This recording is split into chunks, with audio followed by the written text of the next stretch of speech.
바라나이다. 아멘.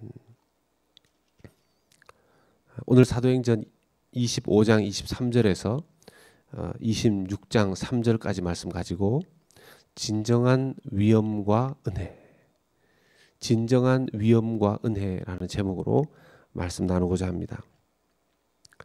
만약 믿음의 눈을 가진 사람들이 믿음의 눈을 가지지 못했다면, 믿음의 눈을 가지고 세상을 바라보아야 하는 사람들이 그렇지 못하다면, 즉 세상의 관점 그대로 그저 신앙인이라는 명칭만 가지고 살아간다면 어떻게 될까요? 믿음의 눈을 가졌다라는 것은 그 삶의 기준이 세상이 아니라 하나님의 영원하신 진리의 말씀이 되는 것입니다. 오늘 우리는 세상의 눈으로 보면 너무나 초라한 한 사람을 보게 됩니다. 또 세상의 눈으로 보았을 때는 참으로 화려한 사람들도 보게 됩니다. 세상의 눈으로 보았을 때 참으로 화려한 여러 사람들 앞에, 세상의 눈으로 보았을 때 아주 초라한 한 사람의 모습을 우리가 믿음의 눈으로 다시 바라볼 수 있는 시간 되기를 소원합니다. 바울은 지금 총독 베스도와 아그리빠 왕과 왕비 버니게 앞에 섰습니다. 사도 바울은 유대인 대제사장들의 고발에 의해서 2년 전에 또 그리고 2년 후에 계속해서 지속적으로 총독에게 고발을 당합니다. 이전 총독 벨릭스가 있을 때에도 사도 바울을 고발했고, 지금 총독이 베스도라는 총독으로 바뀌었는데요.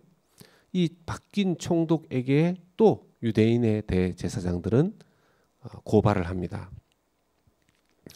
총독 베스도는 자기가 살펴보았을 때 사도 바울이, 이 바울이라는 자가 실제로 로마의 실정법을 위반한 것이 없고 단지 그들의 문화 속에서 그 율법이라는 것에 대해서 뭔가 충돌이 있다는 것을 알게 되었는데, 문제는 자기는 유대 율법이라든지 문화라든지 이런 것들을 잘 알 수 없었기 때문에 마침 그곳에 와 있는 아그리빠 왕, 이 아그리빠 왕이란 다른 뜻이 아니라 이전 헤롯 왕처럼 이 분봉왕이죠. 이 예루살렘 지역을 다스리는 분봉왕입니다. 이 분봉왕과 그 왕비 버니게, 이 왕비 버니게라는 사람은 사실 이 아그리빠 왕과 그 근친의 관계입니다. 여동생이라 그래요. 이 버니게라는 여인은 나중에 또 다른 장군의 정부가 되기도 하고 굉장히 문란한 그런 삶을 살았던 그런 사람이죠. 그 아그리빠 분봉왕과 그 여왕 버니게를 만나서 그 앞에 바울을 데리고 나오게 합니다. 데리고 나오게 한 이유는 다른 것이 아니라 사도 바울이 시민권을 가지고 로마 황제에게 자기가 상소했기 때문에 그렇습니다. 로마 황제에게 상소했다고 해서 모든 로마 시민들이 황제 앞에 재판을 받을 수 있는 것은 아니죠. 황제 앞에 재판을 받을 만한지를 이 총독이 판단을 해야 되는데, 그 보고서를 작성하기 위한 자료를 모으기 위해서 지금 아그리빠 왕과 버니게 여왕 왕비가 마침 와 있을 때, 이 분봉왕 아그리빠가 유대 문화와 율법을 어느 정도 아는 사람이기 때문에 그의 도움과 조언을 좀 얻고자 이렇게 부른 것입니다. 그때 23절의 말씀을 보면, 이튿날 아그리빠와 버니게가 크게 위엄을 갖추고 와서 천부장들과 시중의 높은 사람들과 함께 접견 장소에 들어오고 베스도의 명으로 바울을 데려오니라고 하였습니다. 아그리빠 왕과 버니게, 그들은 아주 크게 위엄을 갖추고 왔답니다. 여러분 한글 성경에서는 위엄이라고 되어 있는데요. 헬라어 원어로 보면 판타시아로 되어 있습니다. 이것을 번역해 보면 더 적절한 번역은 과시 또는 허식으로 옮길 수 있습니다. 왕으로서 왕복을 입었겠죠. 그리고 머리에는 아마 왕을 상징하는 금관을 썼을 것입니다. 왕비 버니게 역시 왕비에 합당한 가장 아름답고 빛나는 옷을 입었을 것입니다. 그렇게 위엄을 크게 갖추고 왔지만 그들이 그렇게 과시하듯 허식하듯 옷을 입고 화려하게 나타난 이유는 오히려 그들의 부정과 부패를 숨기기 위함이었을 것입니다. 거기에 천부장들과 시중에 높은 사람들, 여러분 천부장쯤 되면 계급적으로 군대에서 높은 계급 아니겠습니까? 당시에 이 가이사랴에 5사단, 5개의 큰 군대가 있었다 그럽니다.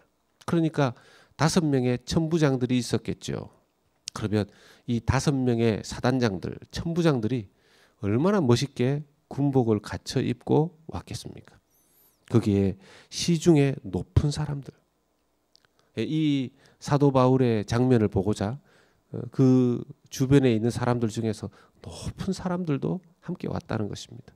그들도 그 자리에 걸맞는 아주 위엄 있는 과시하는 옷을 입고 왔을 것이라는 거죠. 그러면 그 장소에 사도 바울이 나타났을 때 인간의 눈으로 봤을 때는 얼마나 대조적이었겠습니까? 왕복과 여왕의 옷을 입고 천부장의 그 빛나는 갑옷을 입은 사람들, 그리고 높은 위치에 있는 사람들 사이에 2년 동안 구금되어져 있는 사도 바울, 얼마나 인간적으로 초췌하고 초라한 모습으로 그 자리에 섰겠냐 하는 것입니다. 충분히 미루어 짐작할 수 있을 것입니다.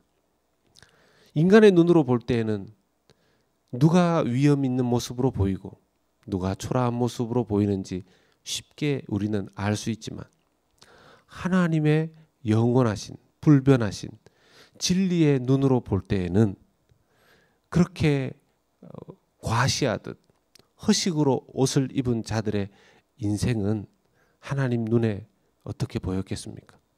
오히려 반대로 그 중에 가장 초라하고 초췌한 모습이었을 수 있는 사도 바울을 하나님 보실 때 얼마나 존귀하게, 얼마나 귀하게 보셨겠습니까?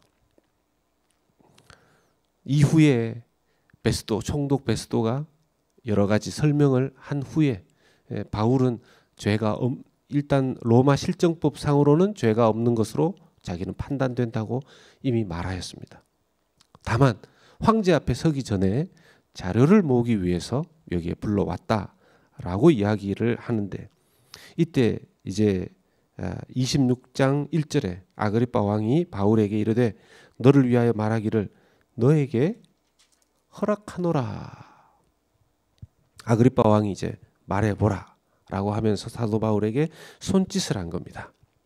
이제 손을 들어서 변명을 하는데 2절에 아그리빠 왕이여 유대인이 고발하는 모든 일을 오늘 당신 앞에서 변명하게 된 것을 다행히 여기나이다. 다행히 여기나이다. 이 말씀에 아그리빠 왕이여 유대인이 고발하는 모든 일을 오늘 당신 앞에서 변명하게 된 것을 다행히 여긴다. 다행히 여긴다라는 헬라어 단어가 이 마카리오스입니다. 마카리오스라는 단어는 복되다 하는 의미의 형용사예요.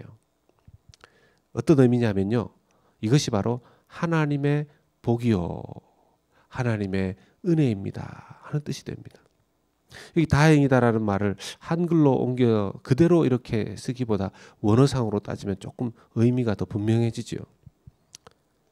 이 말은 사도 바울에게 이런 의미가 됩니다. 아그리빠 왕이여 유대인이 고발하는 모든 일을 오늘 당신 앞에서 변명하게 된 것을 내가 하나님의 복으로 하나님의 은혜로 여깁니다 하고 말하고 있는 것입니다. 여러분, 사도 바울이 하나님의 부름을 받아서 변화된 이후에 그의 인생, 주의 복음 전하면서 지금 그 어느 때보다도 사실은 어렵고 힘든 위기 상황에 맞닥뜨려 있습니다. 구금되어져 있고, 또 이제 이 재판이 계속 끝나지 않기 때문에 로마의 심장을 향해서 계속 나아가게 되어 있습니다. 계속해서 재판 자리에 서게 되고 많은 사람들이 그를 해치려고 하는 상황 속에 있습니다. 그런데 사도 바울은 이 상황에 대해서 뭐라고 이야기합니까? 이런 자리에 서게 되어 내가 변명하게 된 것, 하나님의 말씀을 전하게 된 것을 다행히 원어의 뜻에 의하면 마카리오스, 하나님의 복으로, 하나님의 은혜로 여깁니다 라고 고백하는 것입니다. 인간적인 관점에서 보았을 때 우리가 하나님의 뜻을 쫓아 인생을 살아가다 형통한 일이 아니라 답답하고 어렵고 오히려 신앙을 지키기 위해서 믿음을 따라서 살아가며 오히려 이 땅 광야 같은 상황에 맞닥뜨릴 때 그때 우리가 이렇게 고백할 수 있을까요? 내가 이 상황 이때에 오히려 하나님을 바라보고 하나님을 드러내고 하나님의 말씀을 붙잡고 하나님의 말씀을 전하는 것을 내가 마카리오스, 하나님의 복으로 하나님의 은혜로 여기나이다. 놀라운 신앙의 고백이 아닐 수가 없습니다. 말씀을 맺습니다. 사랑하는 성도 여러분, 우리의 진정한 위엄과 오늘날 우리의 진정한 복은 무엇입니까?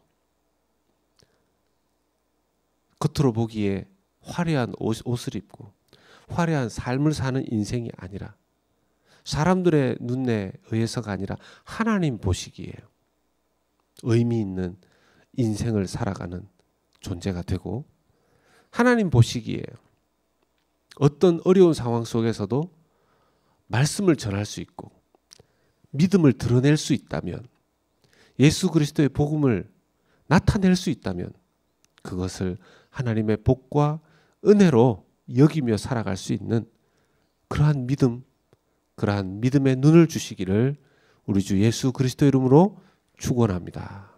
아멘.